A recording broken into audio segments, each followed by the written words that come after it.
Okay, good morning everyone. How's everyone doing? Happy Sunday. Welcome to Ben's Brick Designs. I'm Ben. Thank you for being here. Good morning, Mayo. Relevancy is currency. Sounds good. So, we're still here working on the venator. And let me pull this up. I think today might be the day we finish it. So we've got mainly these two plates, and then there's going to be a centerpiece and I think a piece that joins them down at the front. And there's going to be like a Technic cap. So we've got two of these plates, big plate here, and then a thing at the end. So I think we might be able to finish this today. So we're going to work on it as best we can and just keep rolling. So we'll see how it goes together. It's just big plate sections. It shouldn't be too difficult. 42 and 43. All right, so how's everyone doing? I hope you're doing well. You can hear in my voice that I'm not completely over this junk that Beth and I had, but the energy levels are up. The aches and pains are gone. It's just a matter of congestion and general tiredness. I'm a person who has a cough for a very long time afterwards, so in the evenings especially it shows up, and I have really bad coughing fits, and no matter what medicine I take, so just kind of have to get through it, I guess. All right, so we've got a lot of big plates here. Try to get some of these out of the way. Yeah, I think we might be able to get this done today, which should be kind of cool, because then I can go back to doing some mock stuff. Might try to flip the camera around so I can work on mocking over here. I mean, it is big. It's, I don't want to go get the tape measure, but I mean, in comparison to like just my arm hanging out here, you can see from my hands underneath it, it's sizable. It's easily the biggest Star Wars thing I think I've built in terms of footprint. The AT-AT is large, but it occupies a smaller area. It's vertical. This, I don't know what I'm gonna do with it once it's done, so. But it does take up quite a bit of space. So let's see, we've got, in 2 days, technically,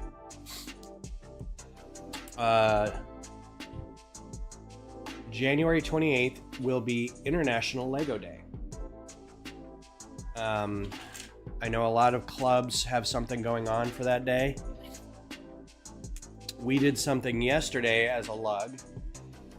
We were at a local library and they had a little setup going. But it was mostly something that they do regularly. They just had an excuse to do it out in the open a little bit yesterday. And so me and 3 other lug members rolled in and had some stuff to display. And we hung out and chatted and talked to the kids mostly. There's some adults, but mostly kids.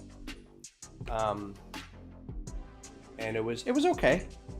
I'm very grateful for the library person to contact us and get it set up. Hopefully we can do more of those in the future. But we don't have anything big for the Tuesday International Lego Day celebration. So I tried contacting our local mall and I haven't heard back from them. So apparently they just don't want us to be there. Or the email that I got from a contact person there is not good. So we'll see. But I hope you're able to do something on the 28th. Build something, sort something, watch one of the many shows or movies. go participate in something with a group.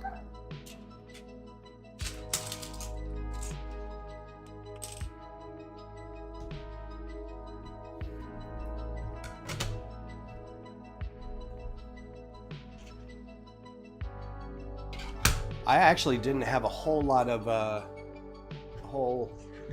large number of mocks that I could have brought.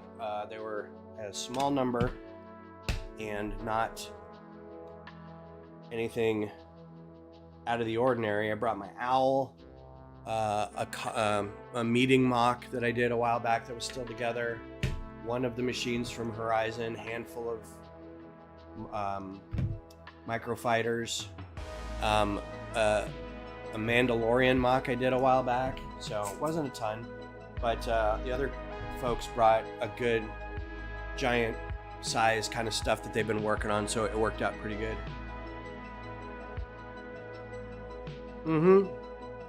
Yeah, so that's where I got the idea. It was like, hey, if they can do it, we can do it. So I contacted, this goes back to if you have an email address, why are you not answering your emails? But I emailed the store, our local store, and I was like, all right, do you guys have a mall contact? Like, who do you work with at the mall for like security and planning and stuff like that? And of course, I don't hear back. So I call the mall. First I left a message on their contact form on their website. Again, if nobody checks it, don't have it up there. Don't just put it up there for people to go, oh, look, a way to contact somebody, and then nobody ever answers it. That's bad business. So I call them, and I get a hold of this lady. What? It's just your sister. Hey. Shh, Aggie. Hang on real quick. Hey.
Sorry about that. I have the large dog seems to be coughing up stuff, so she hears it and thinks it's a different dog or different sound, so she's barking at it, so I have to keep an eye on her. Not real happy about that. Just when you think everything's going okay, that's when your animals start getting sick. You're like, all right, bills are paid, got a little bit of savings going on, making some plans for vacations. Dog goes, I'm going to get a stomach problem that's going to be undiagnosed and you're not going to know what it is and I'm just going to be sick. And you're like, well, can you tell me what it is? No, I can't do that because I'm a dog. You're going to have to spend $1,300 at the vet trying to figure this out. So if you haven't decided yet whether you want pets or not, I'm going to advise against it, especially if you plan on taking vacations or if you have an expensive hobby or if you've got people you need to take care of. I would avoid getting pets for a little while. So, because this is mystery dog vomit. Like, I don't know what is causing it. And she might be fine tomorrow. I don't know. So anyway, I called the mall. And I got a lady who said, oh, that's going to be this guy. Here's his email address. He'll know exactly what you'll need to do. I was like, okay, cool. So I called the guy, left a voicemail, figuring I'd hear back by end of the day or something, right? Got some weird alert on this. Unusable network. The audio sync may be off or the stream may be interrupted if the problem persists. Any video, audio problems right now?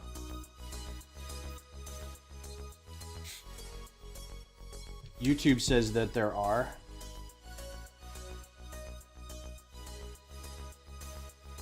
So anyway, I never hear back from the guy. And this was, I emailed him like a month ago. And I know it was kind of last minute and they probably need to have a little more time to set up or plan or get security or whatever. But I was like, surely an email back saying, this is too soon. Can we maybe plan for this next year? Something, I was like, all right, no, good. So I followed up. I'm like, hey, just following up because I didn't hear from you. Didn't know if this was something that you guys actually wanted to do or if there's a way we could plan to do this. I know a couple other guys across the country, or a couple other people who run Lego groups like this do this in malls, and I was just curious if it's something we could do, and nothing. It's very frustrating when you try to do stuff like that and you get somebody who doesn't respond via the communications routes that they've laid out for communication, right?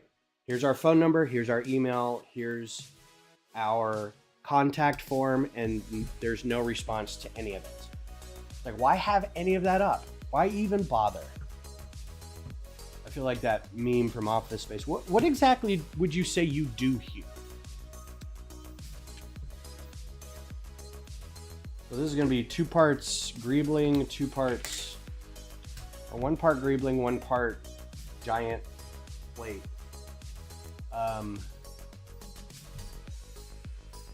So hopefully it'll be a fun build. There are some black grill plates in here.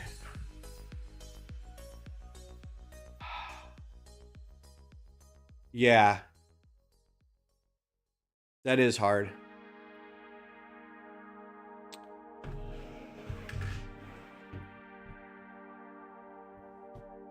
I had a cat when I was a kid, and when I went to college, my mom took the cat when she moved up into the mountains, and I rarely saw the cat unless I went up and visited. And that cat lived to be like 18 something, like pretty old for a cat. But yeah, it never was one of these, oh, what am I going to do without my cat? It's just kind of like, well, I don't have a cat now.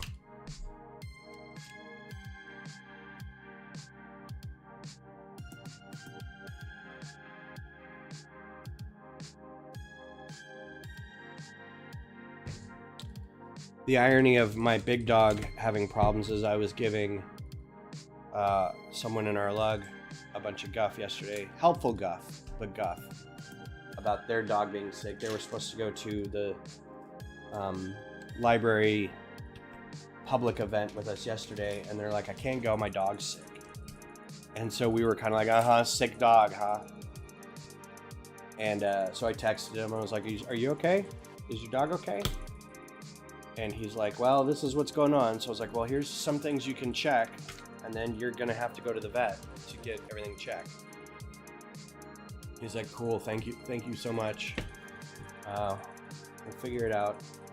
But they're like, she's been vomiting a lot. I'm like, oh no, did she get into anything?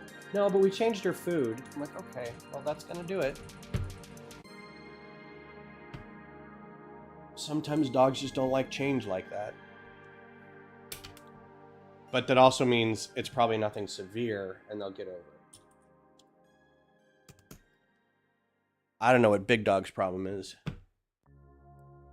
She's so hardy, it's hard to tell sometimes. That's what we got so far. You figure it's the little dog over here that's gonna have the problems.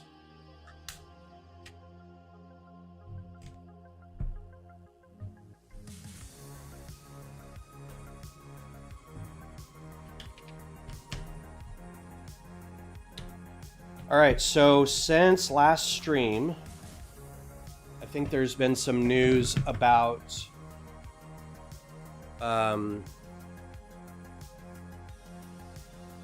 a new icon set, a French cafe, and it looks cool. It looks like, so a real long time ago, a friend got me these little sets from the Philippines, and they were knockoff Lego, and I really liked them because they were these little bitty, like, nanoscale, pretty much, houses that were knockoff Lego, but they were also knockoff U.S. companies, right? So it was shoe store, and instead of one swoop, it had two swoops, and like cola store, and it was a Coke bottle, right? Coffee place, and it had a Starbucks logo ish on it. The Apple store, but it was a pear, you know, stuff like that.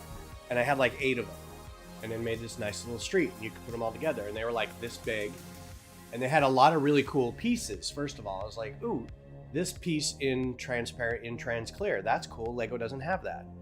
A handful of pieces like that, so I was very intrigued, and the quality of the parts was actually pretty good. There were a couple parts where there was a little bit of swirling, but the grip strength or the clutch power was great. They didn't feel like knockoff, like the feel of the plastic. So I was really impressed with this.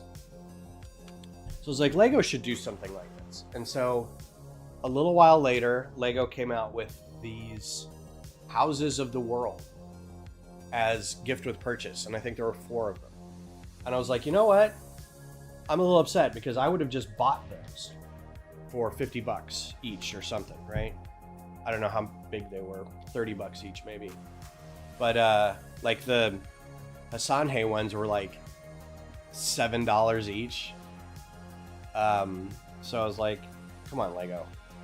Anyway, so they came out with these houses. I'm like, okay, well, that's pretty cool, but I don't want them as gift as purchases. Anyway, we can just like buy them.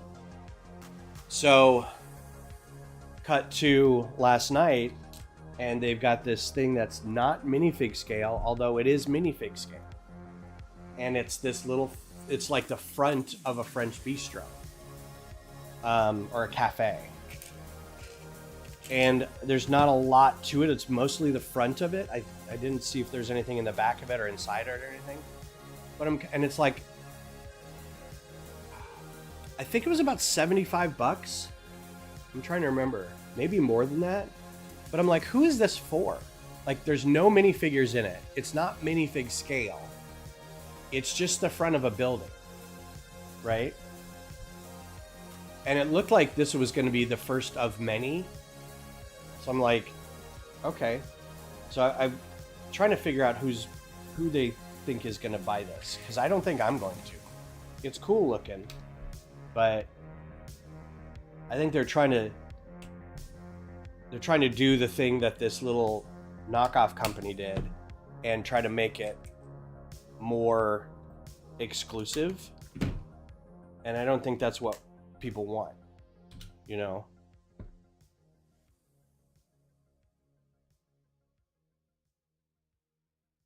Yeah, exactly. Yeah. They put the, everybody knows what it is without actually having to use the copyright.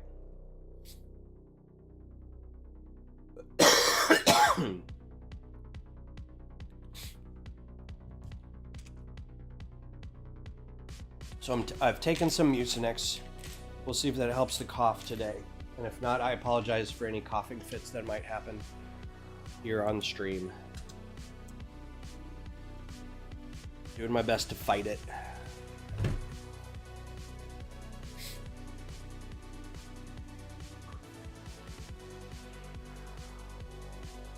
I mean, I like the house looked cool.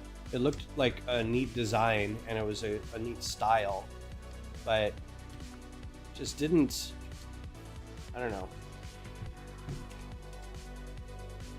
I mean, you should take a look and let me know what you think.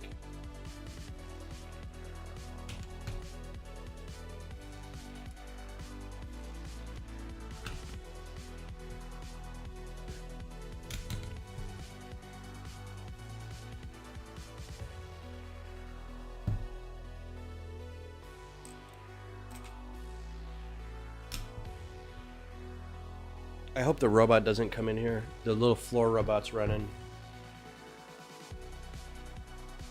Have to make sure it just doesn't try to get in the front room here. Oh no, there goes its docking, so it's done for now. I think that's it for that step. I've been continuing on my journey of playing some more X-Wing versus TIE Fighter. Because I went back, there was one mission that I played on stream, and I went back and tried to finish it, and I did. I ended up finishing it. So I was like, well, I'm going to play a little more. And then I was like, you know what? I'm just going to keep playing. So I just kept playing, and I just finished a mission that was, and I'm on the easy level. There's 3 levels. There's easy, medium, and hard. There's not like a little more granular than that, but I kept going. I don't want to reduce the mission strength on this, but I keep not succeeding. And this is like the 10th time I've played this mission. So I was like, fine, I'll go reduce the difficulty. And it was already on easy. And I'm like, well, that's terrible. But it was a pretty fun one. And it was one of those like ending, this is the last battle of this campaign kind of mission. And you're flying a gunboat and you got to destroy a frigate. And it's throwing all kinds of starfighters at you. And it was rough. Okay, well, these are the other ones here are the ones with open holes.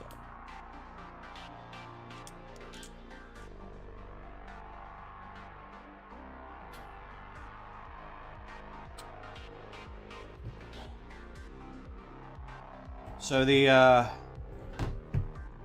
lighthouse is coming apace. And I need to go keep working on the mechanics of the light inside. I need to order a couple parts. I thought I could do it without it, but I can't. There's a specific Technic part that I kind of need for it. I'm gonna order that. And the lens that comes with the that lighthouse set, none of which are super expensive, so I mean it's just a matter of getting them. One of them is a Technic piece that is a round piece with 2 Technic lift arms underneath it, and then there's another piece on top that fits into that and turns, and it's got a 2 gear bit, right? So in the set, the drive axle comes up the side and hits that gear, and it allows that top piece to move. And on the top piece, you can attach more stuff. Well, the reason it's important is because it's got a hole in the middle of it where you can run a light. And that light goes straight up through the middle of it and hits a mirror and bounces out. I don't have anything like that, so I would have to have something attach differently for that light, which is just a Technic pin's size worth of stuff that you just kind of put in there. But nothing rotates the same way, so I'd have to figure out like a slip ring or something else, and it's just, I don't have the right parts for it, so I'm just going to order off Bricklink the parts that are specifically designed for this, right? Oh, you know what? You guys aren't seeing... My apologies. Forgot that wasn't on there. I was like, there's a lot of screen real estate showing up this time. What's up, Greg? Skybox and Star Wars for Galaxy Wars, yeah. Like on Community, they do a Doctor Who thing, but it's like Commander Space Time or Captain Space Time or something like that.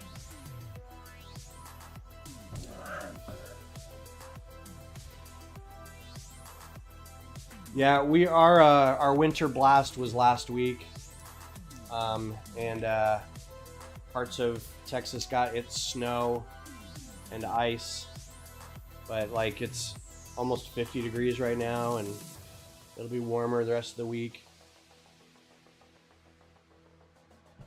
And then I think there's going to be another little cold front coming up next week, but it's just going to rain a little bit, so nothing major. 2, 3, 4. corner.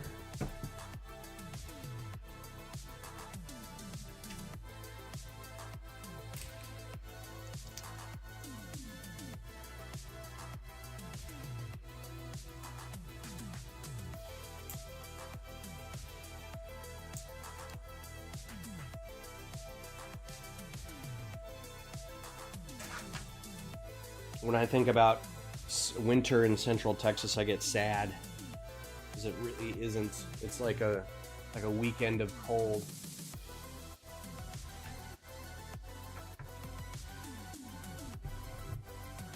I mean, the heaters get turned on and everybody puts on a jacket or two, but it's kind of like, y'all don't need to freak out.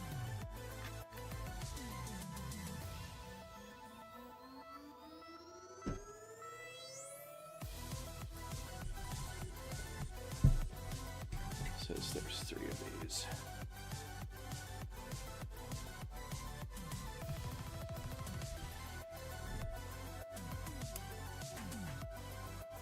Perhaps the groundhog didn't reveal its shadow. Well, we still have a week until Groundhog Day, February 2nd. Any plans for today? This. How about you? Beth works till.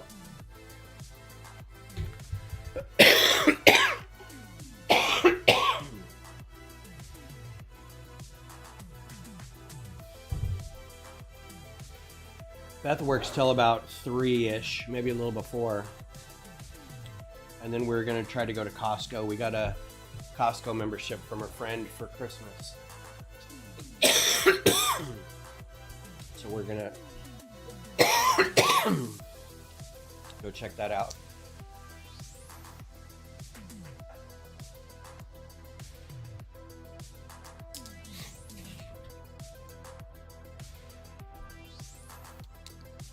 Beth is on a bit of a kick. She's like, I want to eat. She finds these videos. I want to eat food like this lady does. She's a big fad person. I'm like, what do you mean? She's like, well, she just eats like chicken sausage that she gets at Costco and then a bunch of vegetables with mustard.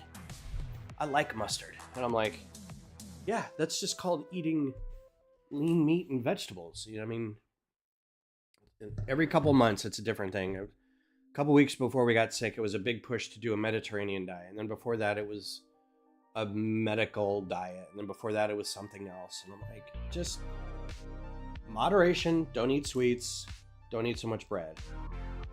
But everything's got to be a fad. It's got to be a quick new thing that's going to be good. I don't know what to do. What's up, Missy? The Venator looks way smaller than the UCS land speeder and X-Wing. I think this is bigger than the X-Wing. I'll pull the X-Wing down when we're done.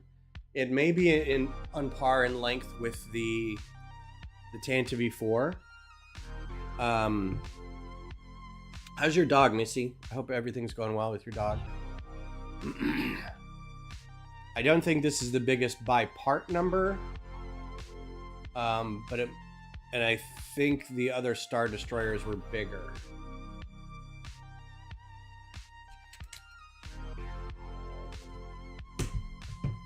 But we'll see. Oh, you're having me do it while it's upside down. Okay. That's mean.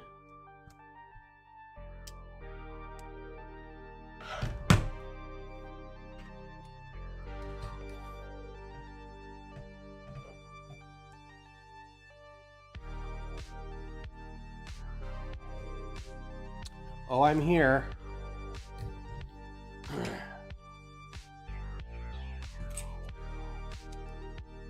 I don't know what's wrong with your dog and Justin's dog, but Kaylee was like vomiting this morning too. So I really wish you guys would keep your sick dogs away from my sick dog.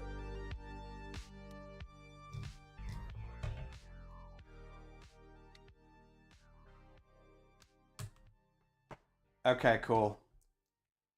Man, anytime it's like kidneys or something, you're like, this may be it. All right, do I have all the little dots in place that I need to? Because I have extra here. I think I'm good. Yeah. Yeah. Okay. Well, we'll see. Okay, let's get this guy on here.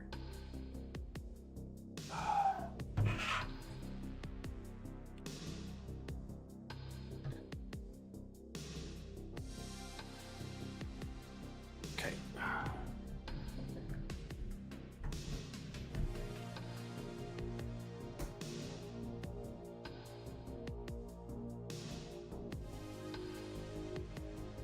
Can't tell where the clip is.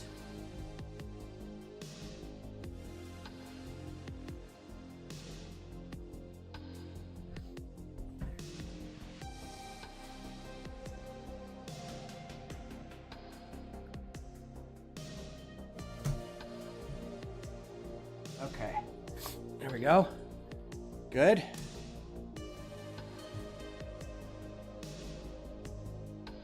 Oh.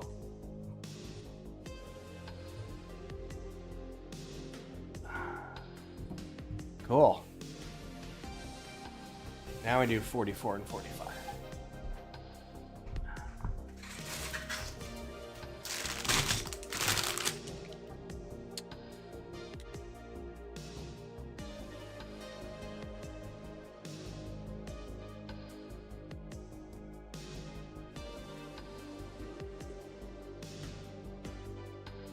Yeah, that sucks. That's so rotten. I'm sorry about that. I mean, I hate to say it, but like, and everybody knows this, but pets are like, they're your family. But they are definitely a cost-benefit analysis, especially because it's like the quality of life that they have. It's like, well, we can do this surgery, but they're going to be miserable for the rest of their life after that. And do you have $5,000 for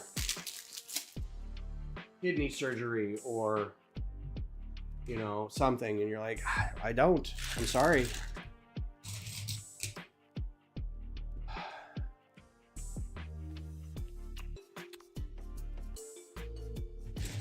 Yeah, but you'd like to have another 3, you know, or another 12.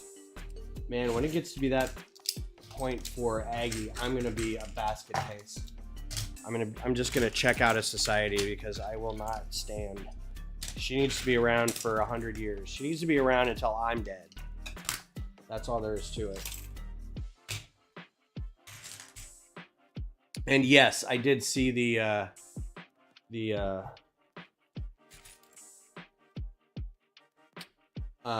helmet image. It looked pretty cool. I might get it. I like the helmets.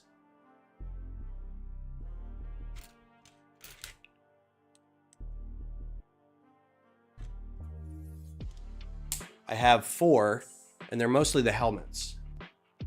I didn't get I have Scout, TIE Pilot, Stormtrooper, and Bush, Bounty Hunter, Princess Leia helmet.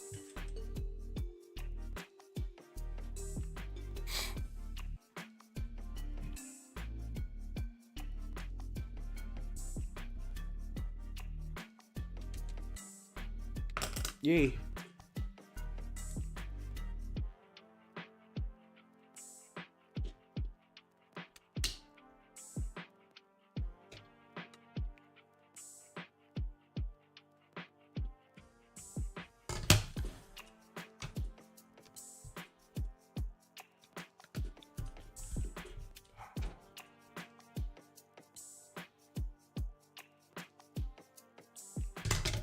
I love the, I don't know if I've talked about it, but the, there's a, I don't know, it's story, poem, meme, where it's basically like a small dog or an older dog talking to the puppies about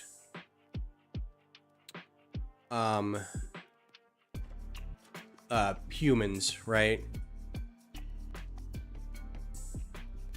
And I think it was like a Tumblr post, and somebody was like, humans to dogs are like elves to humans. You know, we're very long lived, but we're always kind of there, and we're always looking out for, you know, we're always kind of keeping an eye on the humans and everything. And so somebody kind of wrote a post about a dog talking to a bunch of puppies about how the humans will take care of you and they'll be here for you even as their grandparents and their grandparents get older, and you know, they're always there. And it was really sweet. Of course, I'm reading it like, we don't deserve dogs. Ain't I right, Munchkin?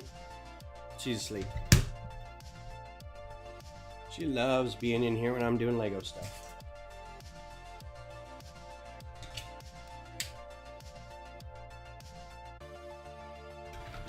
Planning on to get 2 to go with the UCS AT-AT. So you're gonna put 2 of them like right underneath it, like where it's standing, and just put 2 right next to it. They should do an AT-AT helmet and then General Veers, like the Imperial Army helmets, like the Scout Walkers had those. Scout Walker pilots. They're like the bucket helmets with the goggles. I mean, they did a Rebel pilot. It was just a helmet and goggles. They could do that.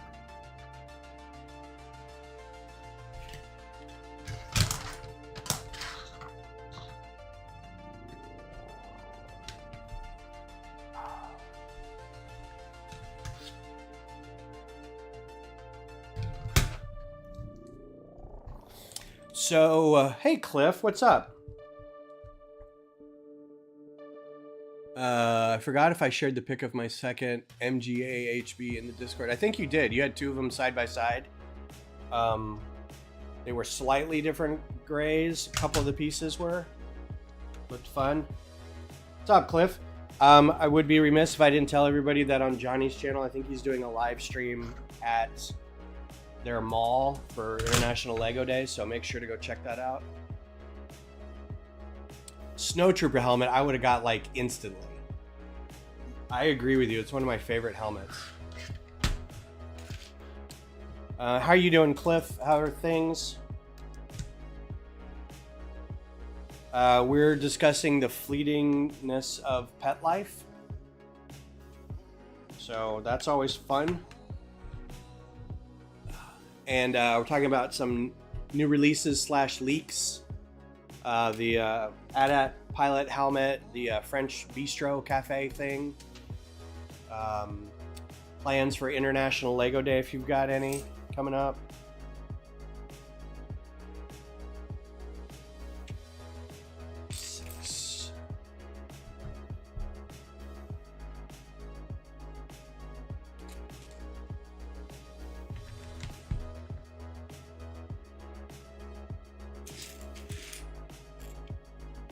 So I got 2 things that I wanted to chat about today a little bit that probably aren't in anybody else's wheelhouse, but thing 1, Ben and Jerry's Legos, straight out of Vermont. I'm a little shell-shook, shaken by shells. My hockey team, the Colorado Avalanche, traded away one of its longtime star players. I don't have a way to really express this in like football terms or whatever. It is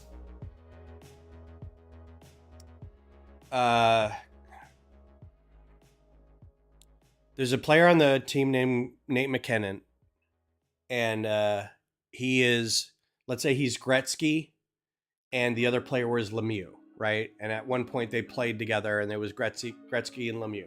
let's say, right? Basically, the Avs traded Lemieux, and kind of not out of nowhere, there's been hints that he might get traded because he was asking for a little bit more than the Avs could pay. But the Avs have been trying to compete to get a cup this year, and they just have been riddled with injuries, and it really has been kind of hampering them to be like a dominant team, because they've got all the talent, and you could see it in some of their games that they are a very good team, but it depends on what team shows up that night, who's injured, all this stuff. So the fact that they just traded away Mikko Rantanen, I'm like we all woke up going, what just happened, you know? So that's a little distressing. So I was reading my phone in bed, and I'm like, what? I tried to explain it to Beth, and she's like, oh, okay, I'm sorry for your loss. So that's been kind of weighing on. And then they had to go play a game like that day against Boston, and they lost. But apparently they looked really good. They still lost. And it's like, well, you can look as good as you want, but we have a lot of those games where we look great and then end up losing. And it's like, well, it doesn't matter how good you look. If your record sucks, you're not going to get into the playoffs. The Bears. Yeah, they basically traded the Robin to his Batman. It's and the thing that sucks is it was this weird three-way trade. Like, he was traded to Chicago, and Chicago traded him to Carolina. And Carolina ended up with like a really good player, and then Avs ended up with like two fine players maybe, and then Chicago got a bunch of like draft picks out of the deal. But I'm like, if we have to play Carolina and we play against Mikko and he ends up scoring on us a bunch, that's going to be just brutal. So it was frustrating. What's up, Zissou? Welcome. Happy Sunday. I was lamenting over some hockey news that we got this weekend, so I shall move on. The other thing that I wanted to kvetch about a little bit was watched Section 31 this weekend, which is the Star Trek movie with Michelle Yeoh in it. And it's about the clandestine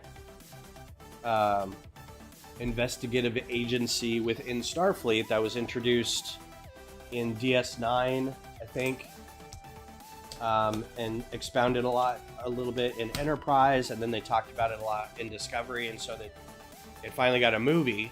It was supposed to be a series, and then they cut it back to a movie.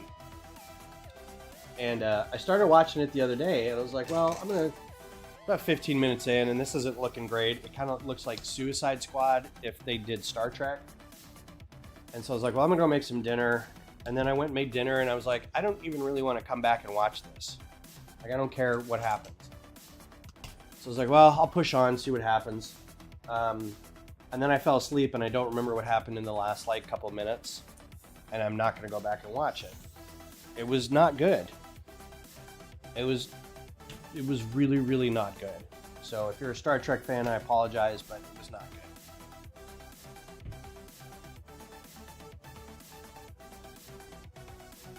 I heard the Penguins benched or waived their... Yeah. We had and that's the thing, the Avs just got a decent goaltender finally. But then we lose another one of our big forwards. And we've had two wingers that are just perpetually hurt all the time. And it's like, I keep thinking it's like, well, surely we aren't more banged up than the rest of the league. And it turns out we are. The Avs are just always hurt. Is that a conditioning problem? Is that do we have a player health and safety issue within the team? Something's wrong, We're always hurt. So it's kind of it's frustrating. But yeah, Section 31, not great. But if you're a Trek fan, watch it for yourself. Make your own decision. I don't want to yuck anyone's yum. You can make that distinction for yourself.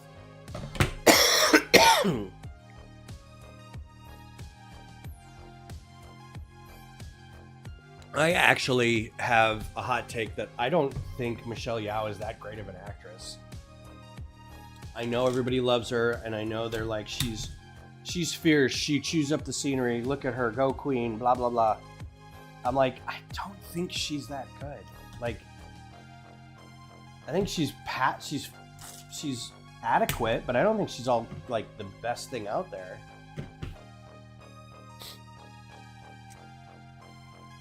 Watching her, I feel like I'm watching Keanu Reeves, and I know Keanu Reeves is not the best actor out there, where it looks like he's trying to act. That's how I feel watching her, is like, you can see her trying, you can see her acting. And I don't know if that's just me or what, but I don't see it. So, that plus the fact that it's a movie that has an introduction like a graphic novel where there's all kinds of text and graphics explaining what is happening, and you're like, oh, gross, what are you doing? Whole scenes of people just standing around talking to each other. Well, here's what's gonna happen, and here's what just did happen, and here's what we'll plan on happening. Oh, barf. It's not written well at all. And everything looks like a J.J. Abrams joint. It's all lens flare-y and... Anyway. Who here is a big Star Trek fan? Is anyone else but me a fan of Star Trek?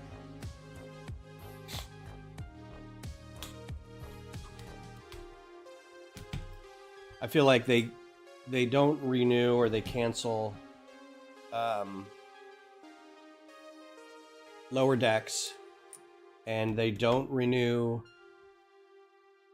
Prodigy, which are both solid shows, and instead they go for this, which was not good. So I don't know if they know what they're doing, really.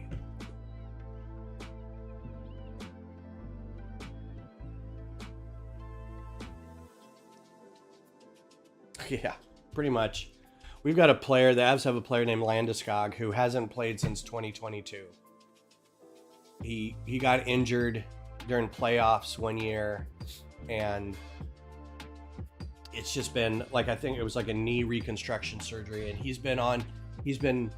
he'll be back any day now. At any time Landeskog will be back, and we're all like, it's gonna fix everything when Landeskog comes back. And it's like, but he hasn't played in forever. Like, it's not going to be like an instant fix. It's so wild.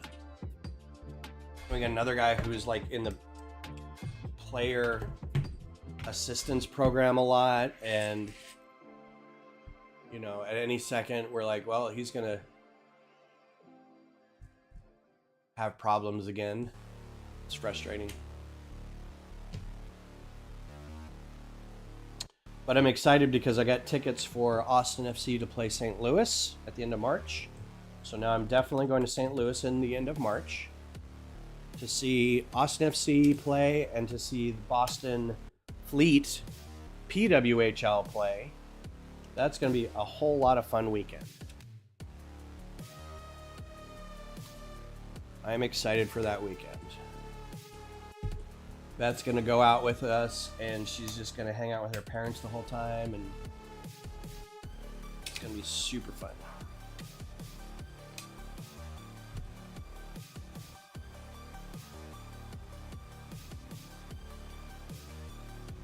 Lower Decks was amazing. And yeah, I don't know a whole lot about Zelda other than the basic lore from like the first game, and I think I played some Twilight Princess, and I'm pretty sure I played like Mask of Majora. And there was another one around that era that I thought I played, but now I can't remember. But I haven't like really delved into it too far. I know like the basics. I know a lot more about Star Trek than I do that. But Star Trek's always that thing where people know me as a kind of a Star Wars nerd, and they're like, wait, but you like Star Trek too? I'm like, yes. Can I not like both? I don't understand this.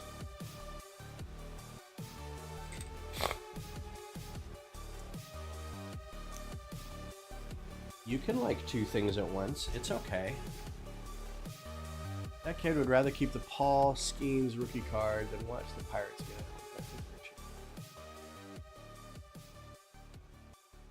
Which kid?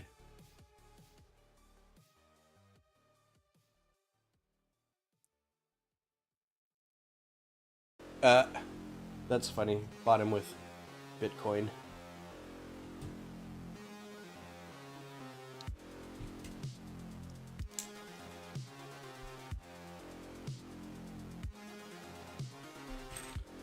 The striping that they're doing with the wedge plates, I'm 100% here for. I'm really enjoying the angled plating that they're doing with the wedge plates. It works very well.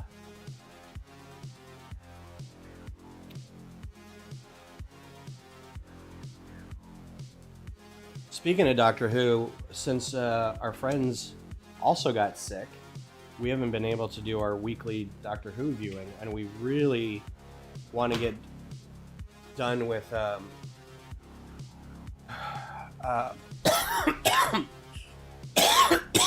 excuse me, with Whittaker, because we want to move on and watch some other TV shows together. But also I want to get done with Whittaker so I can move on to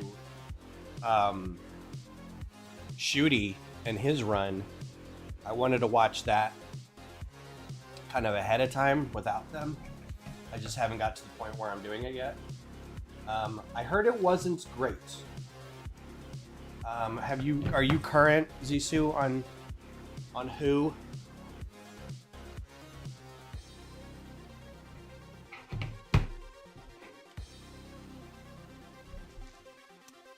Have you seen Shutigatwa's run yet?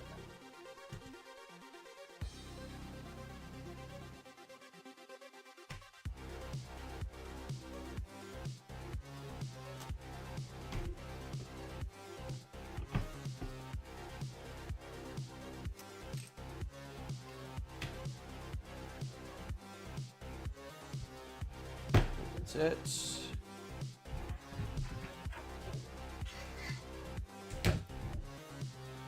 You're current on Who. How did you like the new run, the new Disney Doctor Who? Was it everything you wanted and more? I think we were all very excited that he was the new Doctor.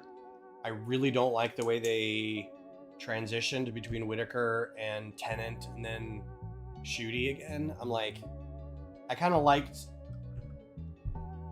liked having Tennant and Donna back for like a hot second. That was fine. But honestly, I'm like, yeah, I feel like they were worried about it the same way they were worried about Whittaker. So they were like, well, we're going to bring in a fan favorite before we transition to this gay black guy. Because we're not really sure how they'll take it.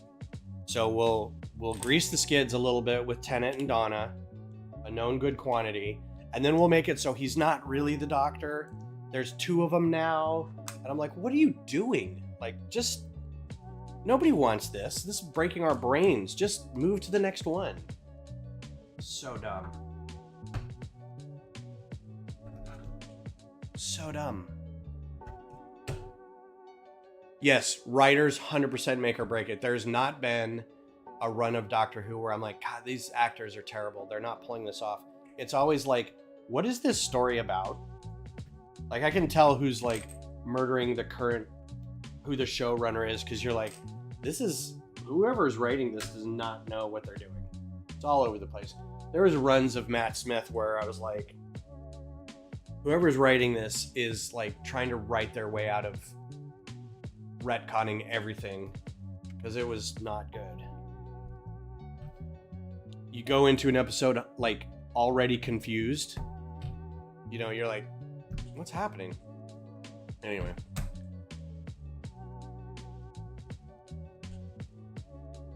I'm not a Trekkie or a Starry or a Gator or a Galacticer. But I'm a duster and a shipper. The music sounds better with you in a city built on rock and roll. I don't know what a duster and a shipper is. I'm guessing that's a... Are you a brown coat? What's a duster and a shipper?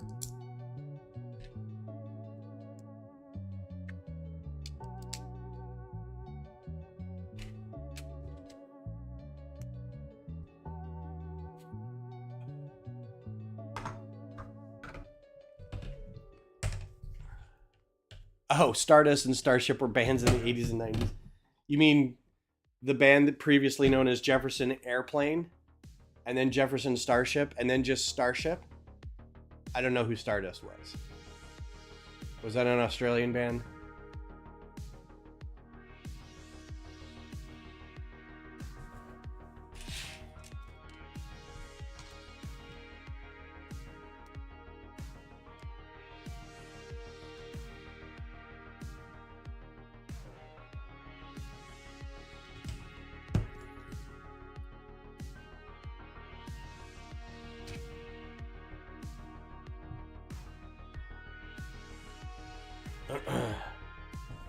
Did you know they built this city on rock and roll? I feel like I'm missing. This should have been done already, whatever it was. I mean, I'll go ahead and do this, but I feel like I missed something.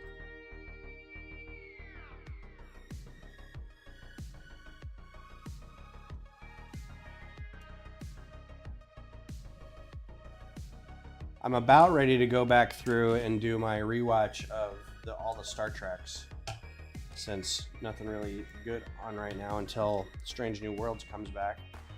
But also, I thought about maybe going back and rewatching Babylon 5 or Farscape. I haven't seen Farscape in a hot second.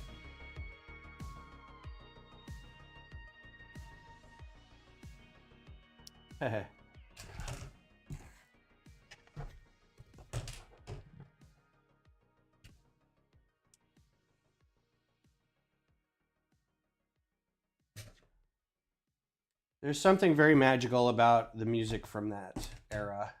I will admit, I am a big fan of the 80s music. That's gonna be the pin to put here. All right, so I feel like I missed,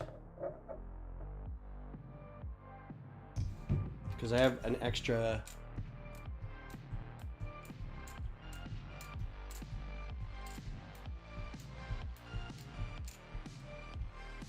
So I'm gonna go back a little bit.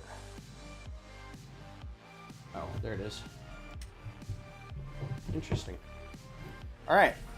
Last big panel here. Line this up okay.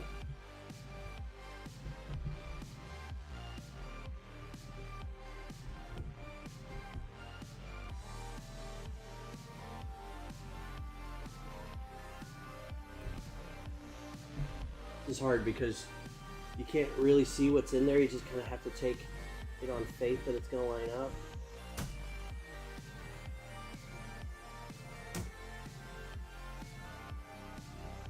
And then this little guy is going to go on there, yeah? Cool.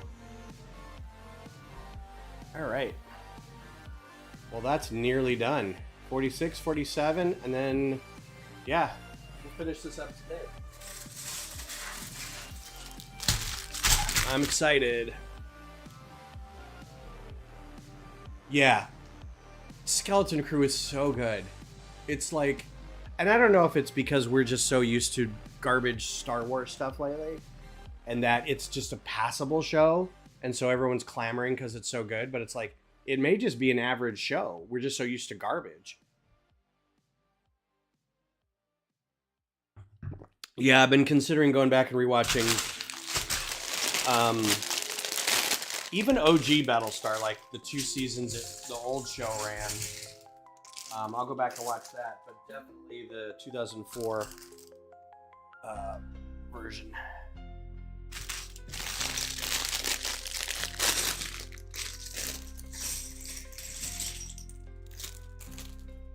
See if it holds up. Farscape is one of those that very much, it still holds up because it's got a very small feel to it. Like it's just the what is the show comparison to? It's Buck Rogers, but it's Buck Rogers meets something. He's like, you know, alien on a ship, trapped out in the middle of nowhere kind of thing. Can't remember what the comparison was, but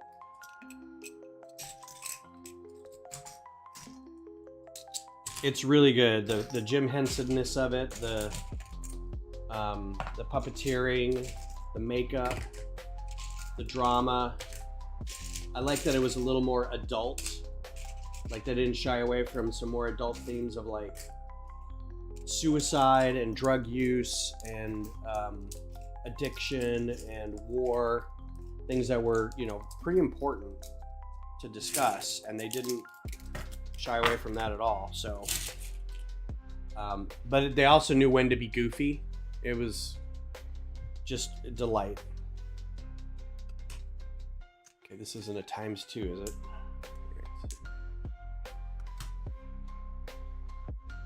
Yeah, the Star Wars Goonies. They do pull from some other things. There's some stuff they pulled from like Flight of the Navigator and Dark Crystal and some other properties, but it is pretty much Goonies, which I'm 100% here for. Like, do that. Do it again. This needs to be one over.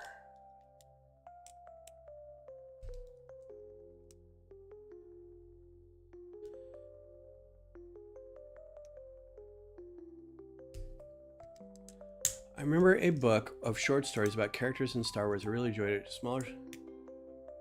So that's they've done a handful of those over the years. Long time ago, it was Tales of Mos Eisley, Tales of Jedi's Jabba's Palace, Tales from the Cantina, Tales of the Bounty Hunters, stuff like that. Those were great stories. I liked those a lot as well. The more recent one they've done is they've got these books called From a Certain Point of View, and it's the first 3 movies. So for Certain Point of View, Star Wars, Empire, and Return of the Jedi. And they are stories centered around minor characters that happen to be kind of in the same space as what was happening in the movies. So like people in charge of the ecology of what happens on Hoth. Like before the base got there, they had to go through and run a series of tests on the local environment and see like what animals were there and all kinds of, you know, little mundane kind of stuff like that. But it's always fun to see different aspects of that universe. Yeah, Dark Crystal holds a very, very special place in my heart. I love it so much. And I was really entertained by the Netflix show that they did that was subsequently canceled because apparently the show was too good. Everyone's like, I don't understand. This was really good. And we all watched it and everybody had a good time. And Netflix went, no. What we're going to do is spend all our money on this Cowboy Bebop thing that's going to fail. So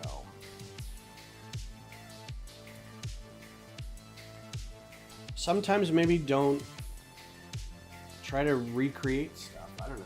Just do new things.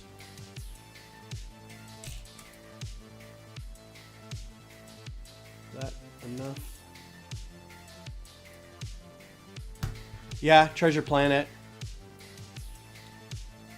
Oh, Mayo, were you not aware that Netflix tried to do a live action Cowboy Bebop?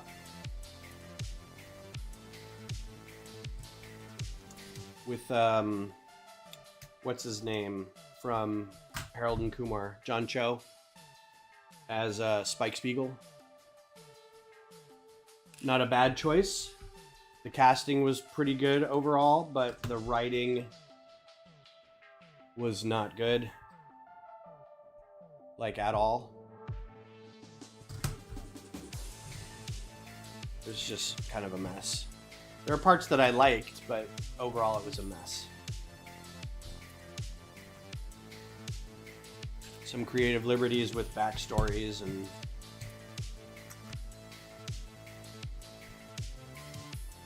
it was. I think it was one of those that was like, it literally felt like Farscape to me, because it was like, I think this is too good for people to handle. They don't know how good this is.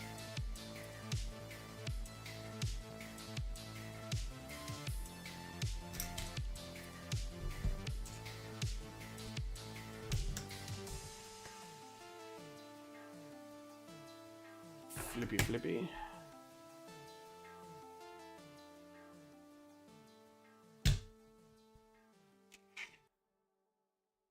Yo, dog. I hear you like long, dark red. What is this? 1x12 plates. I'm gonna give you 20 of them.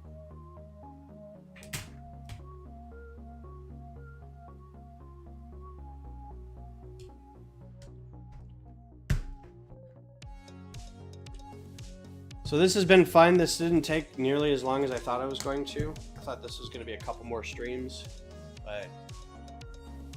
and we're not done yet. We still got a bag after this, but that's pretty much it.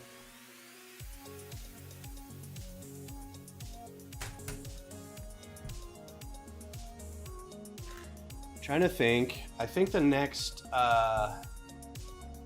then my next white whale will probably be, and if I could find it, it doesn't need to be in box. Just the parts for it. But if I could find a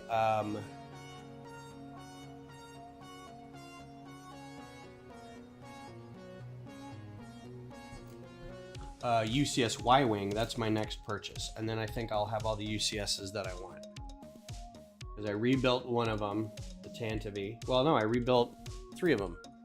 The TIE Interceptor, the original X-Wing, and then the Tantive 4. Then if I get the Y-Wing, I'll have X, A, B, and Y, and then I can figure out how to get a U-Wing, and then I will have Alphabet Squadron, and everything will be right in the world. Cliff was here earlier. He came by to say hi. He usually drops in to says hi and then bolts. He doesn't linger in chat a lot. I didn't know his internet was out. So it would seem that it's back, at least temporarily.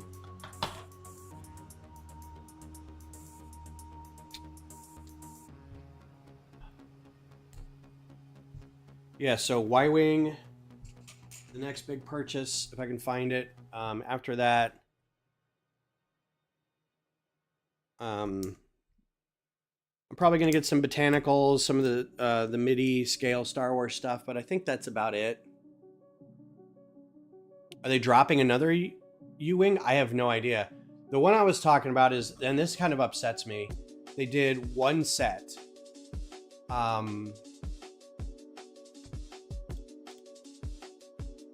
And that was it. And then they did a microfighter, but that was it for the ship. Then Brick Vault did, I think it was Brick Vault. There was a designer that put this out with Brick Vault, where he basically made a UCS U-Wing, had the instructions for it, everything, and they offered it up through their site temporarily, limited to like 100 copies or something, right? Something really kind of small. And if you missed out, you missed out. They weren't going to go back and reprint it or anything.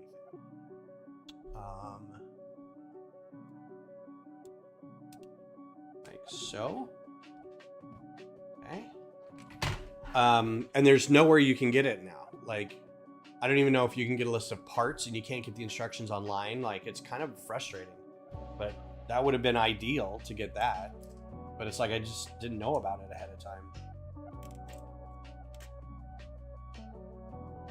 I'm excited about a leak of a Japanese maple botanical set. Maple, interesting. Unlike 98% of the community, I try to give people... Yeah, I mean, if you're going to show up for at least 20 minutes, you know. I give people crap because sometimes I'll do that too. I'll show up and I'll be like, hey, what's up? And then like I'm at work and I just kind of have them on in the background, or I have to go to a meeting or something. I'm like, ah, crap, gotta go. Sorry. It's fine. A Japanese maple botanical set? Are they doing some weird Canadian crossover?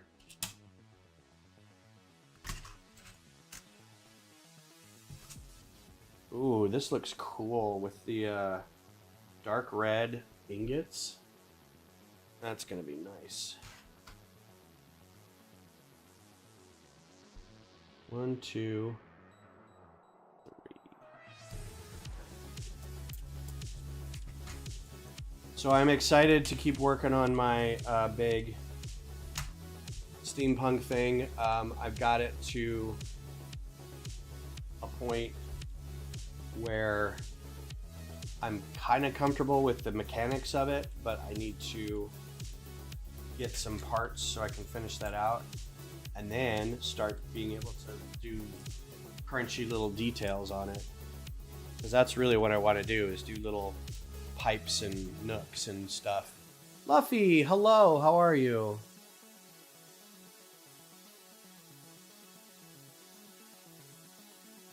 And Mayo, we appreciate it. Thank you. The U-Wing is low-key one of the more perfect ships in Star Wars, I feel. It has a role, it serves its role, and it's pretty neat looking while it does it. Not many ships can really get away with that, especially some of the newer stuff from the sequel ships have been such a travesty. I don't understand. There's not one sequel ship that I'm like, oh, that's just a great idea. Like, there's very few.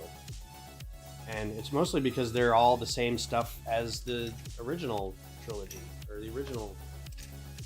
It's like, oh look, a slightly different X-Wing, a slightly different Y-Wing, a slightly different B-Wing. Red Maple Bonsai. Oh, for $60? That's doable.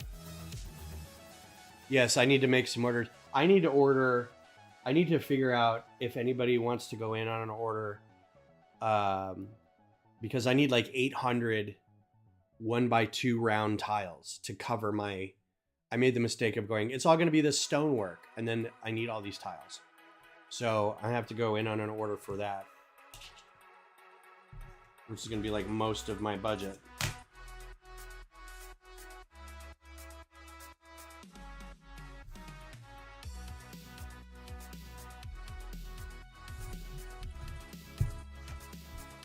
How are you doing, Luffy? How's things? Thanks for being here. Happy Sunday. Summer release, perfect.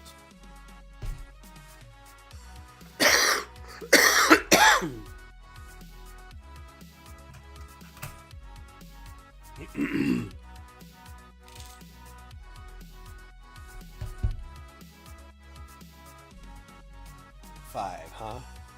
Bye, Mayo. Take care.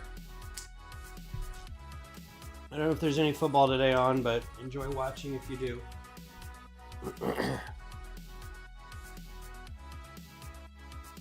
Yeah, I'll agree with that. The TIE Whisperer, TIE Silencer, one of those two. I didn't even like the... I'm kind of okay with the...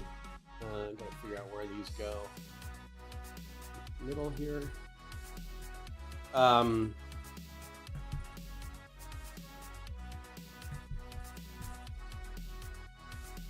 Some of the capital ships, like the Bunker Buster capital ships, not bad.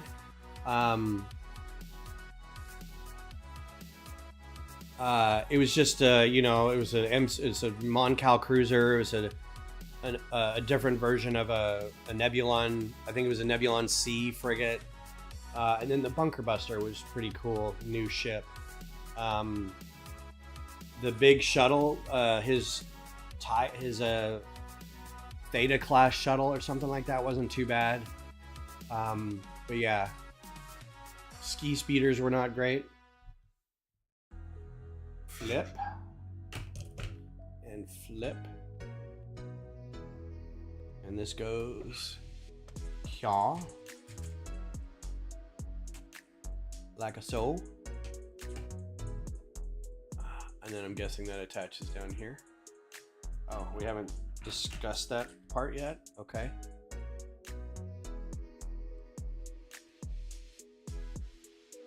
Oh yeah, NFC Championship. Nice. I'm not too bad. The cough and cold is getting a little easier to deal with. Oh. And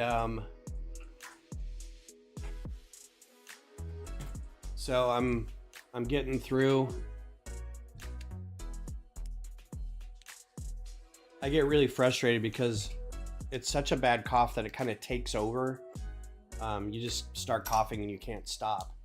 And the problem I run into is that I can feel the junk in my lungs, and it doesn't seem like the cough reaches it. Like I can hear it gurgling and stirring and stuff, but like the cough just kind of makes it want to come out and doesn't actually come out. So I'm like, come on.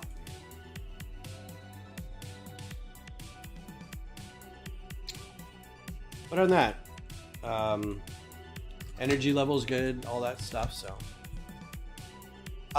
we got snow for, let's see, when was the snow day?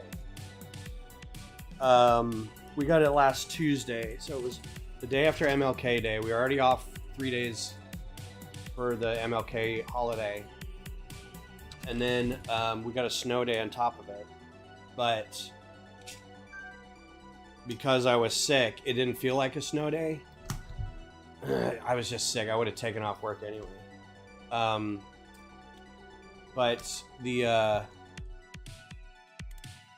snow was gone by the next day, like unless it was in the shadows, because it was still roughly about 30 degrees.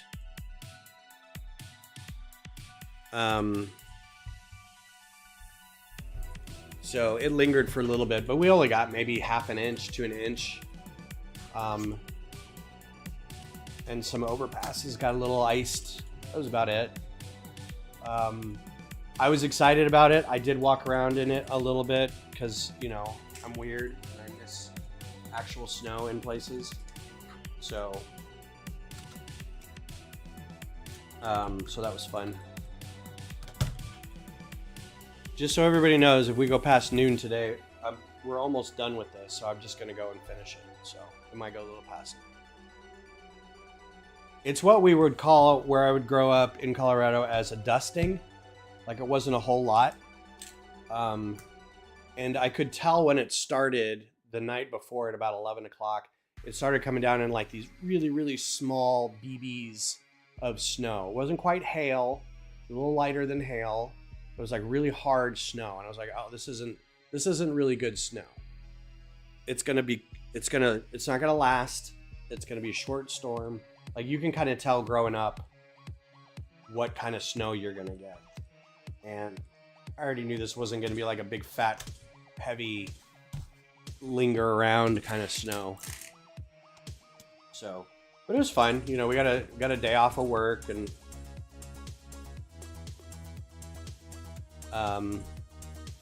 everything kind of got shut down. So it was kind of like a snow day.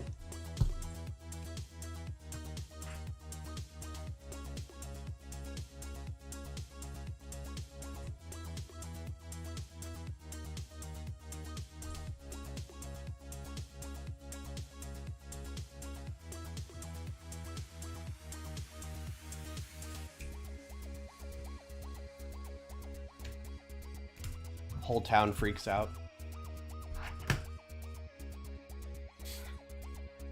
Everybody relax.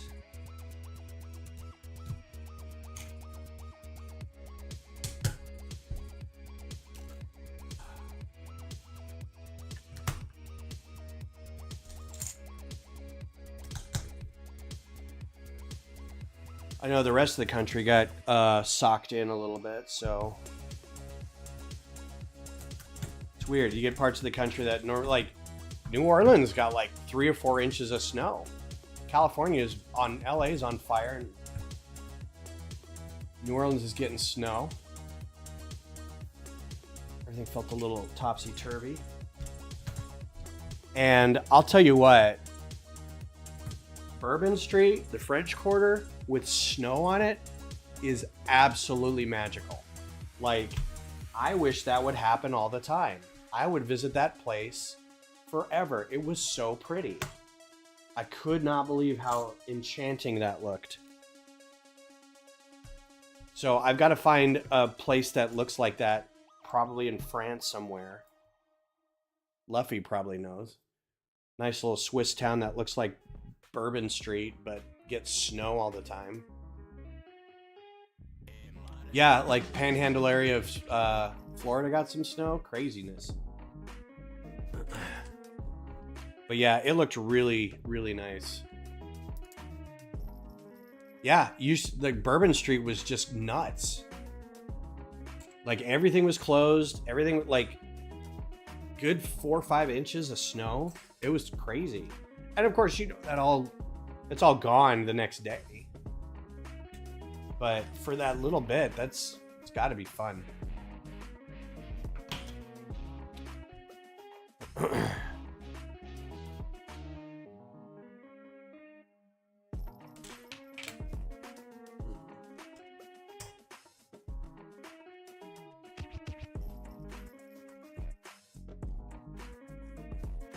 I was joking with Beth. I'm like, hey, look, it's the one time I would visit Bourbon Street. I hate going there. Absolutely hate it. I don't mind going to the French Quarter. There's some off Bourbon Street places I like going, but the actual going to Bourbon Street, no thanks.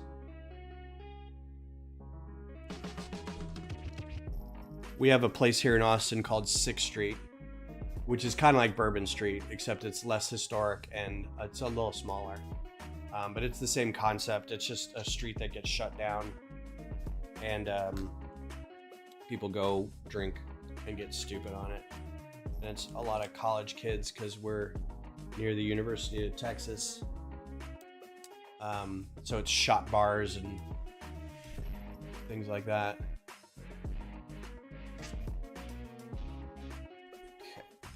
Goes on here, kind of funky.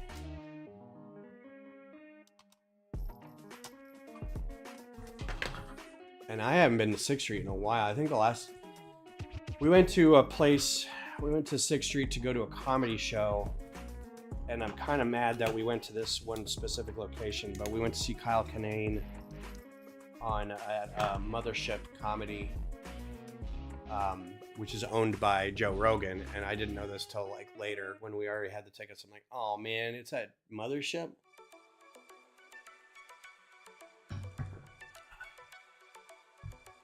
I kind of don't want to go now. All right, so we've got this one sitting out here. Now we do another one of these. I'm not really sure what's happening here. But Kyle Kinane's worth it because he's a genius and hilarious. But that place, it used to be the Ritz. It was a theater, and then it was the Ritz for the long time. Alamo Draft House was their downtown location. And then shortly after the pandemic, they were like, yeah, we're going to close up a few places, but we're going to open some new places in different states. And it's like, but keep your historic downtown Austin. No, we're going to close this one up. Okay. 4, I think that one. So it became Mothership Comedy, and not happy about that. But whatever.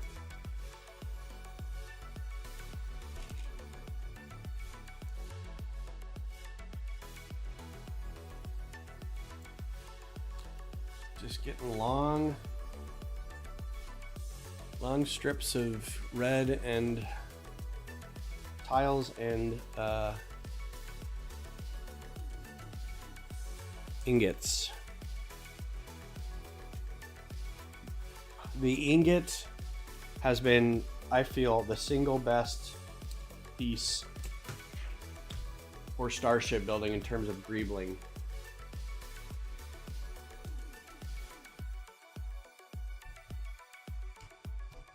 It's not too obstructive. It looks exactly like something that would be on a starship.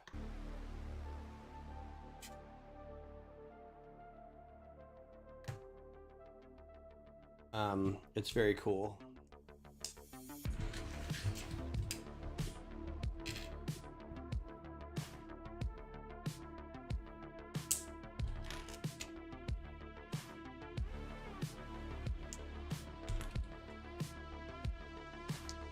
All right, so we've got the AT-AT helmets, we've got the French Bistro. What else is coming out? What other leaks? Whatever. What else have people seen that may be coming out soon?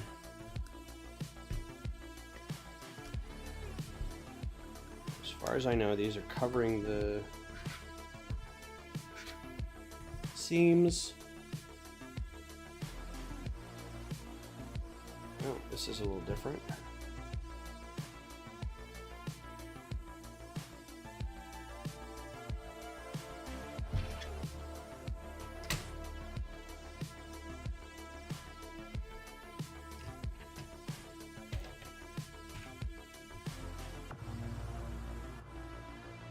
Johnny B is doing good with the Pikachu electric mouse build. All right, cool. Everything going okay at the mall by the sound of it?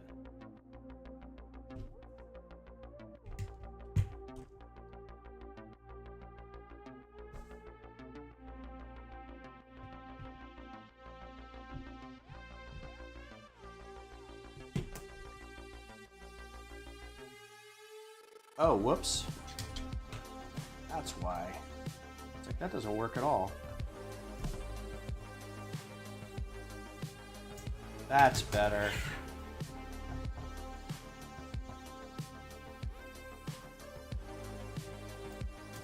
All right, that's cool. That's a lot better.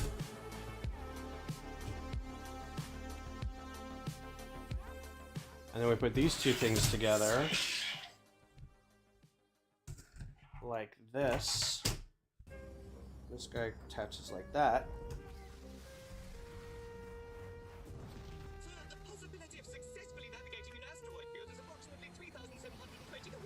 Everybody heard that? Pretty bold putting in a Star Wars soundbite into your lo-fi jams. Clone Wars MTT, $150 in August. You know what? They've done an MTT. We need an ATOT. We need the open-topped transport. And you can stick in a bunch of clones. Think of how happy all the clone army people would be by getting an ATOT. Or a SFAT. Or an ATUT. Let's mix it up a little, man. I mean, I know everybody wants to get some Clone Wars action in there, but there's so many other ships they could be doing.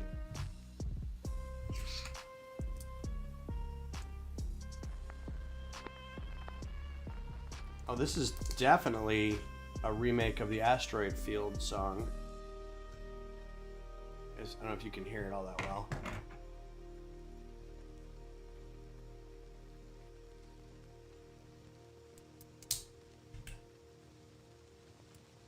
Or was. It was pretty short. 2.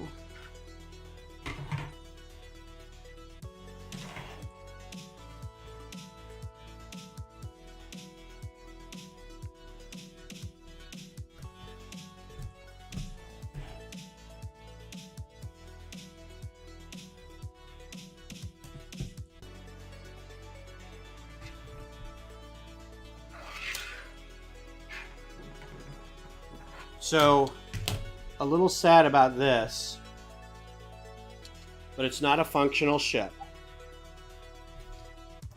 This is cool. This looks really cool, right? And it's gonna look really cool up here, but this is supposed to slide open so ships can fly out. So the fact that it's kind of fixed in place is kind of like, oh. but you know, whatever. All right, so let's figure out how to get this in here. Oh, they don't even tell you. They're just like, yeah, put it in. There you go. So there's one clip up here, and there's some clip butts in the back here, and I'm guessing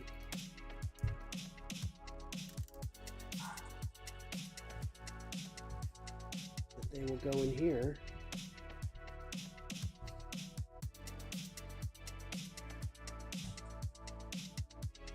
It's hard to see those.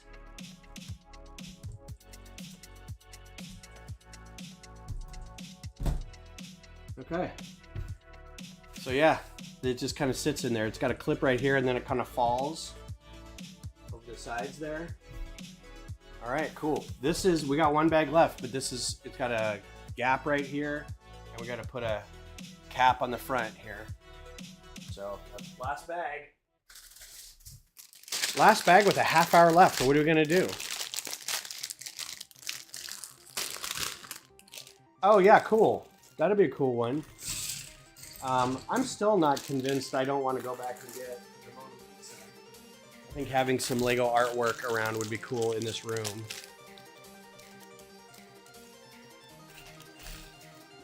Oh yeah, and we got our figures too. So here's your printed 20 Years of Clone Wars brick, which I don't like these.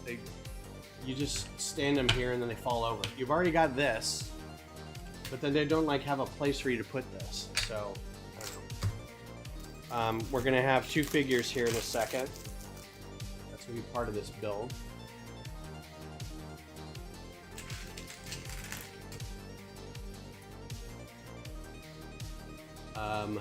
We're gonna put these stickers on this in a second too. So stickers coming into play.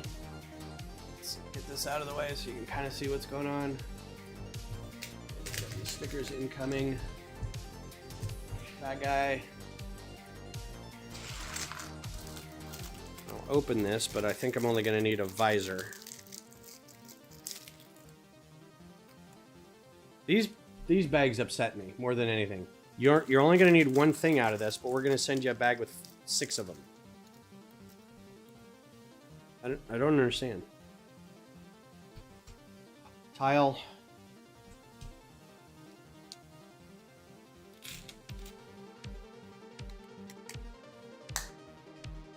After all this work, these things are going to be covered up with pieces that have stickers on them, which feels kind of like a cop-out, but I don't know. At this point, they're probably like, we've run out of available budget on our pieces.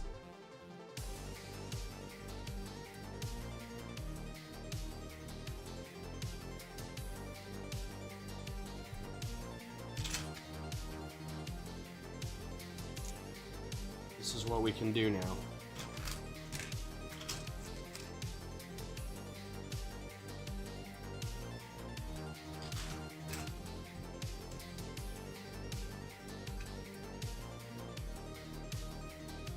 Starting to like Mona Lisa more and more, but if they continue with famous paintings, Mona Lisa is at the top of my list for once. I gave a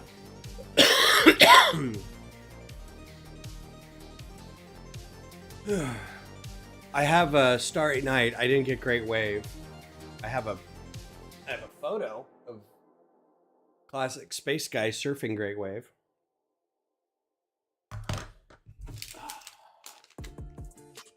This is 3. Put 3 on here.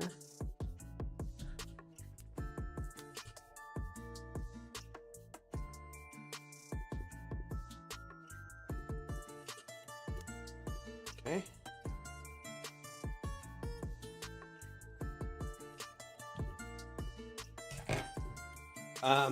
When there was an adult fan of Lego website message board thing for like a hot second. It was a beta tested thing that like the Lego ambassadors were supposed to like tell people about, and it was gonna be like kind of like I don't know what. It just seemed like very not thought out. But it's gonna be like a message board / place where you could get articles about designers / place for you to upload photos of your mocks / like all these things, right?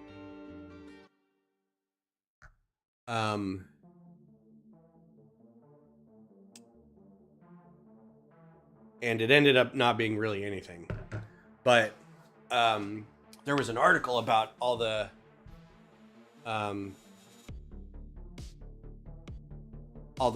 art stuff, right? At that point they had, I think, the modern art and the Starry Night, and I don't think Mona Lisa had come out yet. I think the Wave had come out. So my comment was basically, yeah, you should do more of this artwork. Here's a lot of suggestions, and I rattled off like a bunch of different ones, and I was like, and they don't all have to be. Okay, so this just sits in here. I think I could put it on the tile. That okay, cool. I wanted more Gustav Klimt. I wanted some sculptures. Like, just be real weird with it. Be real random with it. Because art isn't always... Anyway, never heard anything. But then shortly after that, we get, like, Mona Lisa. And, well, okay, Mona Lisa, fine. Hair, helmet, hat. There's going to be a couple pistols. These are for these guys.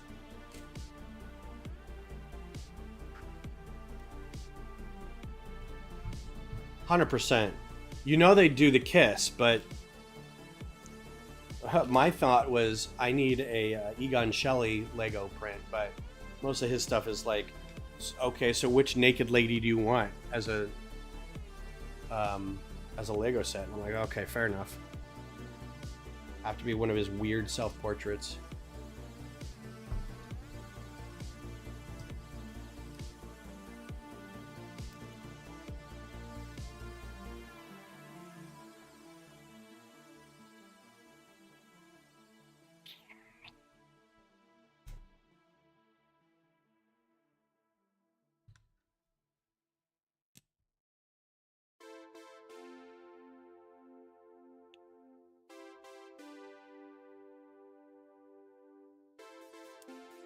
Yeah, I had a huge list. Now I can't remember what it was, but there was a lot of like weird sculptures and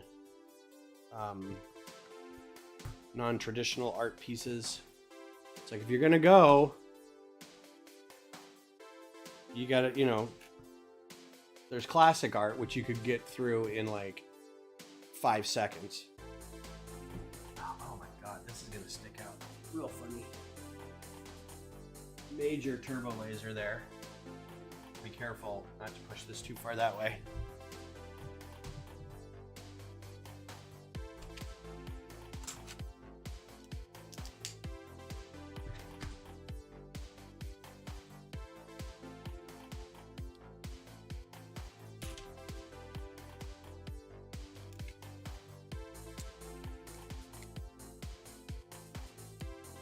Yeah, I think we have, because I remember going and fetching my Art of Egon Shelley book, and we both geeked out a little bit about that. So preaching to the converted.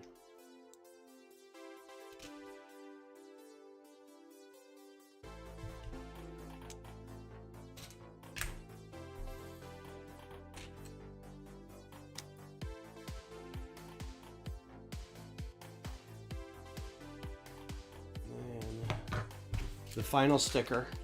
So many stickers in this set, you guys. So many. I don't know how we were able to get through all these.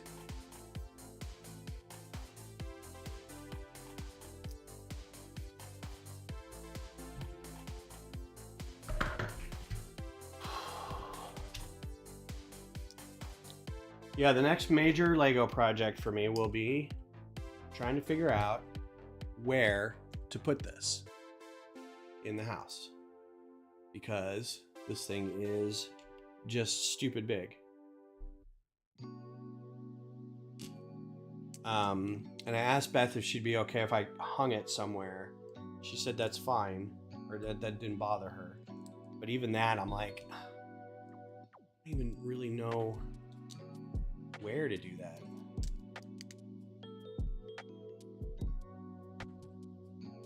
Okay. That part is closed up.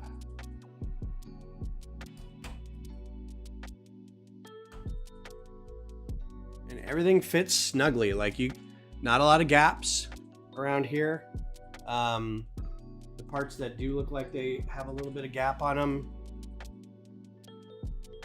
This is a little under, like this area right here is a little under used. But I think aesthetically it's pretty cool. Same with the back along here. I'll rotate that around here in a second. We're almost done. One more giant turbo laser here, and then I think we're doing a stand for the, oh no, we got to do the front toothy thing that Johnny said looked like Jar Jar Binks, and I'll never be able to unsee it. So I'm waiting because I haven't really seen that yet.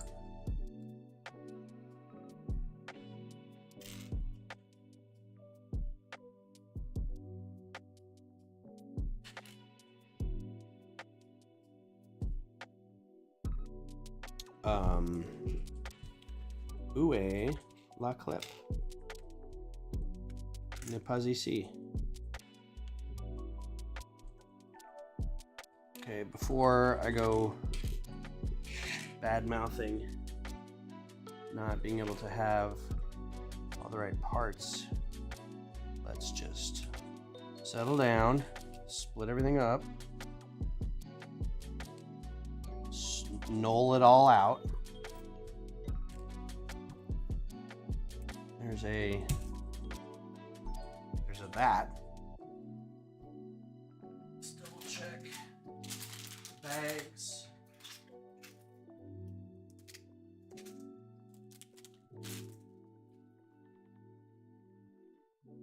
Interesting. All right, well, I do not see that one.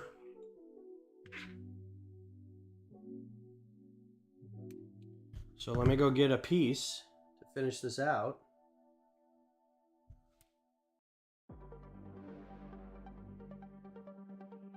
To get brushed off onto the floor.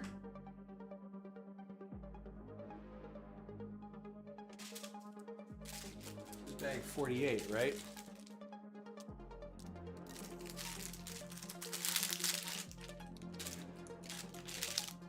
Nothing in there. All right. I did my due diligence. The piece does not exist.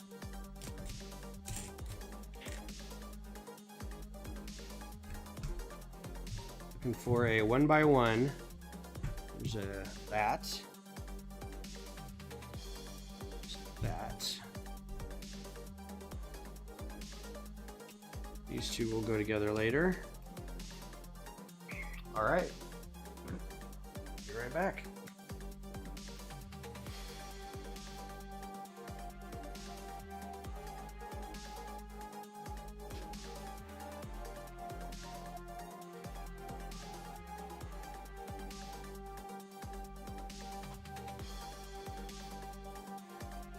Oh, the sacrifice I will have to make to get my own piece that was missing. What will I ever do? Hello, Scott. How are you? The Robert Indiana Love set was a good choice for a Lego set. I still don't know that I won't go get that. Scott, you're in just in time where, like, this is it for the pieces to finish this setup. And then we're all done with this mo. I might still get that Love set because I think you can get it at Costco. It might still be available there, and we may go to Costco later today. So I think I might try to pick up some Lego while I'm at Costco. I heard you can get some deals.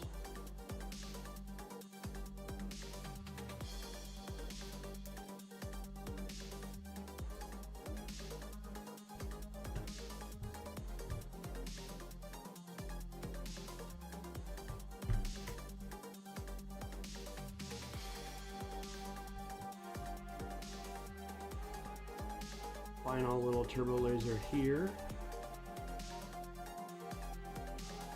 These remind me of the Battlestar Galactica laser cannons a little bit. All right, here comes the... I think this is what they were talking about with the Jar Jar Binks teeth thing. I don't know why that was said as thus, but...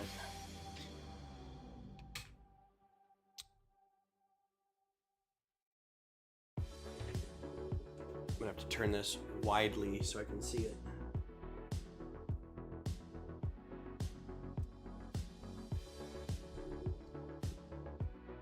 Okay. I'll move this back as we're building.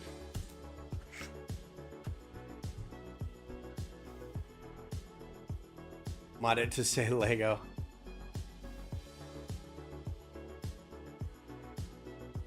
Mod the front teeth. What, baby? Oh, you guys are just killing me. Mod the front to say Lego in the front, like grills.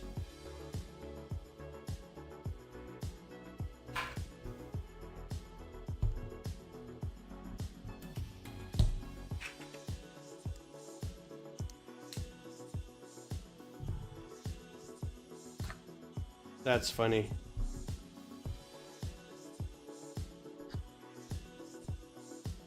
Ain't got grills, but I still wear braces.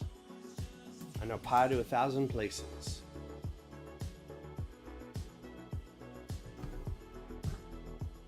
All my action figures are cherry. My rims don't spin, to the contrary. You'll find they're quite stationary. Stephen Hawking's in my library. My MySpace page is totally pimped out. Got for people begging for my top 8 spaces. Ain't got no grills, but I still wear braces. Sorry, did I go off on something?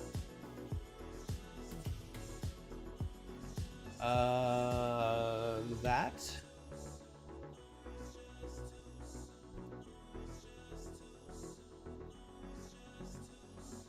Okay.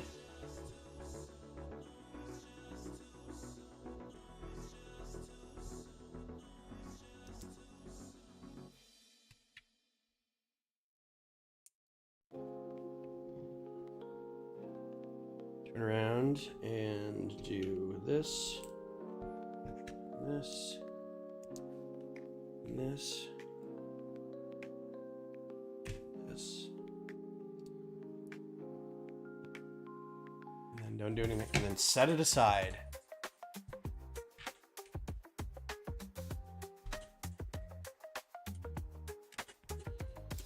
Well, this has been quite the journey. What is this, like the 8th stream? Actually, it took a lot less time than I thought it was going to.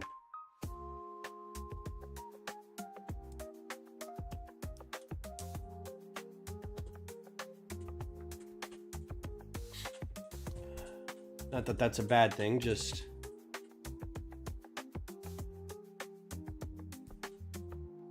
We like Ben on tangents. Like Ben singing Weird Al Yankovic.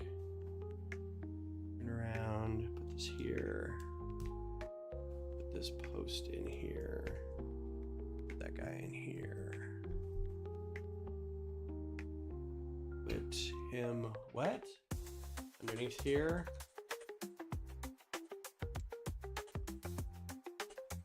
Oh, that's a nice fit.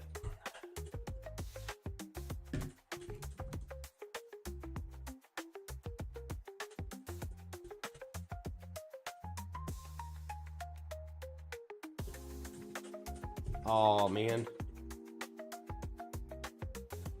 Okay.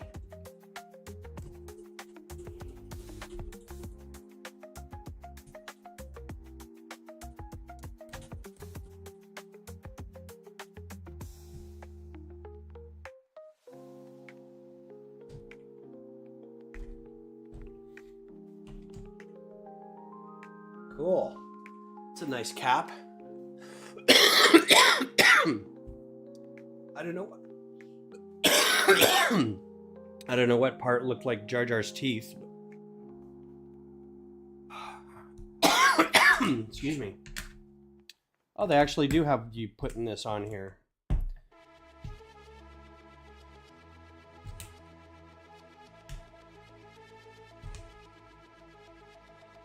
That's actually nice.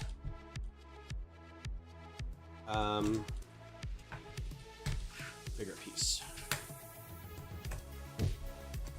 So, what's everybody's plans the rest of the day? I know Mayo's gonna go watch some football. What are y'all gonna do?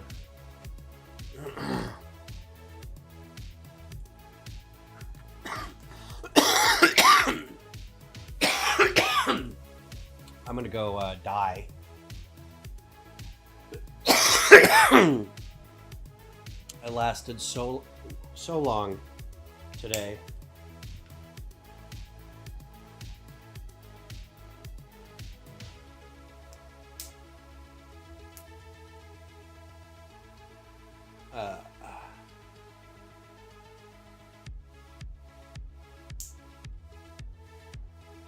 Coffee stocks are low. That sucks.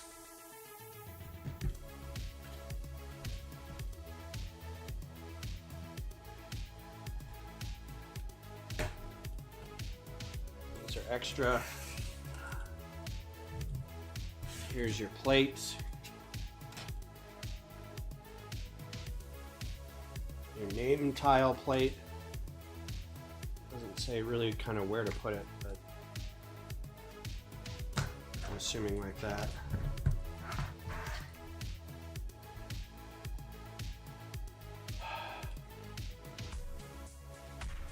What's up, Abhishek? You're here right as I'm doing the figures. So in here is going to be probably his little pauldron cape. Very cool pauldron cape. This is Rex, right? Is this Rex? I thought he was going to get a little comma, but I guess it's a pauldron.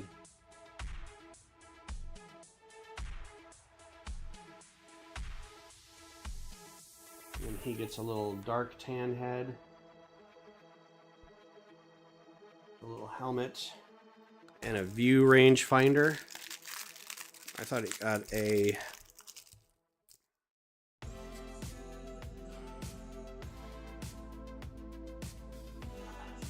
one of those visor things, but I guess he gets the view range finder, and he gets both blasters. So this is Captain Rex. The Captain Rex.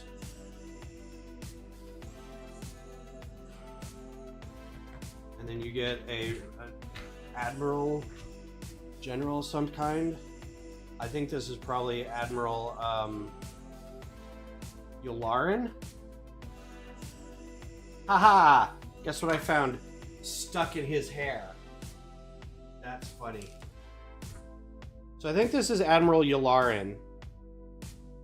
That would make sense. He becomes, or General Yularen. I think he becomes, this is Wolf Yularen, and he becomes an Imperial agent later. So those two are that guy. So there we go. All right, so this is done. This is all done. It's massive. Try to up here.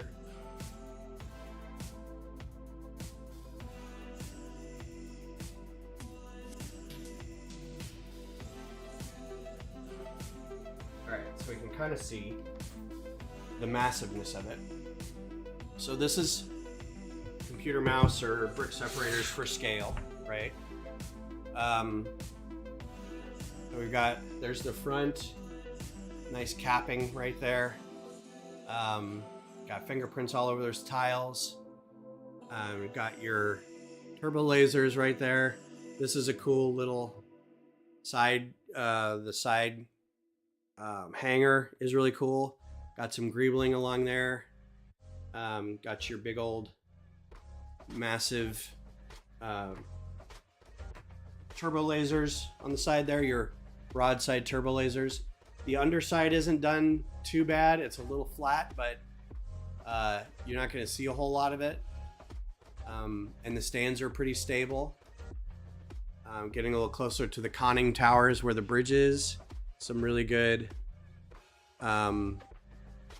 greebling up in here. And if I can move this forward a little bit, you can see the engines. I'm not going to turn this around. But here are the engines back here. Some quality use of giant wheels and whatnot. Yeah, it looks good. Minimal stickers. You've got one sticker there, one sticker there, and one sticker back here. So pretty good use of stickers. I would have been okay, like, were these used to be bigger joining pieces? I think it would have been okay if, like, a use of a sticker for a symbol is fine.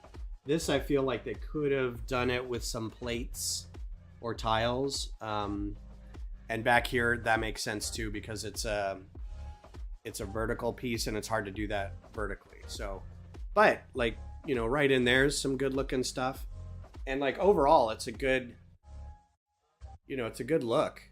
I've always liked the Venators as a capital ship. I think they're one of my favorites. They just look very Star Warsy, very utilitarian. Looks like they're a carrier. They do launch ships out of there. There's one kind of fun Easter eggy thing on the other side. There's a little shuttle launching from that hangar. That could be a T6, or it could be like one of those venator-class shuttles or something. So, but yeah, overall pretty good build. A lot of fun techniques. If you can get this set at $600, I feel like it's a worthwhile set. It's I think 16 hours of building. I think we lost music. Or we're just on a really boring song. Yeah, it's just a really boring song. So it's a good time spent on building. There's a lot of really good angles in here and a lot of good techniques on those angles to get, you know, how you want these to look.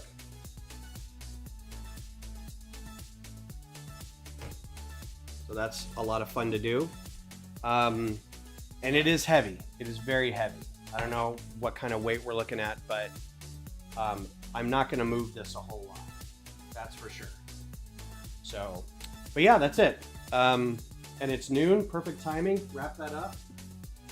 Okay, back on here.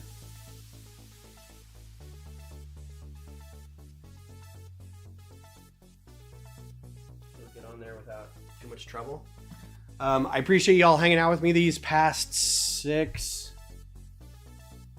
Has it been 6 weeks? I think it has. We'll get back into some regular stuff as on Thursday. I don't know yet what we'll do. I might try to flip this whole thing around and work on my mock a little bit. And we could always do microfighter designing. Always do Q2 designing, always work on Horizon Zero Dawn stuff or Forbidden West stuff. But yeah, so thanks for hanging out, everybody. I really appreciate it. If you haven't subscribed yet, please do. Share the video with your friends. I might try to do I'll pull down the videos and do a time lapse of it. We'll see if that works. If not, you can always go back and review stuff. So, but yeah, have a good weekend, everybody. Enjoy International Lego Day on the 28th, and I will talk to you all soon.